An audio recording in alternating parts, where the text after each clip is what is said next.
How about sport? Actually guys, wala naman talaga akong sport to be exact.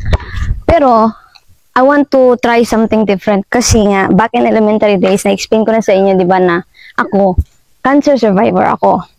And noon, every time na meron kaming sport sa school, every time na meron kaming laro, every Wednesday, hindi ako pinapayagan. Nandun na ako sa gilid, nakamukmuk. So, yun yung opportunity, skill, talent na na-miss ko kasi nga siya isip ng tao na weak shit ako, yung left out ako. Kasi I've been trying to explore kasi tinry ko na yung table tennis, hindi ko naman na-enjoy.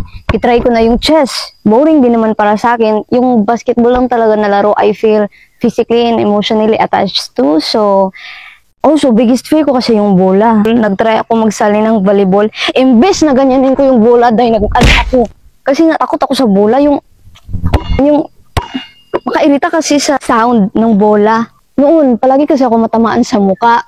Tapos, umabot pa talaga sa sa punto na nung nakatingin si Crush, tapos natapuan ako ng bola sa muka. Ever since nun, okay, naging biggest fear ko na yung bola, but it's something that I've always wanted to try, but something that I'm scared of. So, yung main point po ng vlog ko ngayon is to get out of your comfort zone. Kasi since yung bola is my biggest fear talaga, but also something that I really love, gusto kong sundan yung passion ko.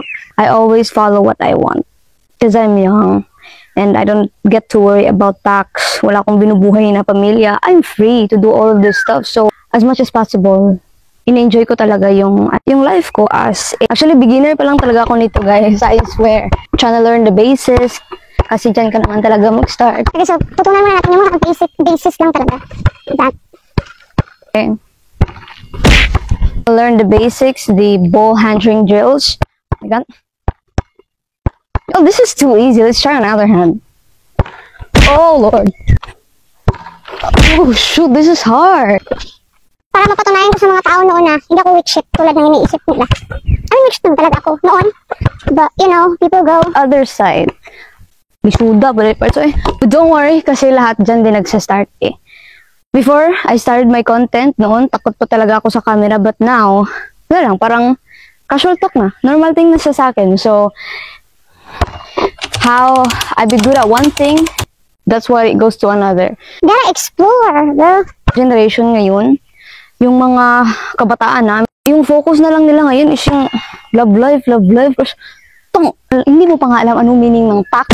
Yung sa left hand talaga napakahirap eh. Pag dito, okay, basic lang, pero pag dito, oh Lord, you gotta love what you do, okay? Yan yung sekreto dyan. Wala parts, wala. But don't judge. If judger ka, hindi ka talaga marunong mag-basketball, okay? Don't judge. Hey, don't judge, y'all. Oh, I'm getting good at it. This is what you call a ball handling drills. Gusto ko kasi smooth lang yung transition niya, yung hindi na ako nag-ganun, para lang makatch on the other side. Like, oh. Bro, ewan ko guys, ngayon kasi na generation, yung focus lang talaga nila is one person eh.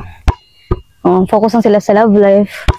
But, yo, there's more to life than that. Marami ka pang ma-expose aside dyan. Explore!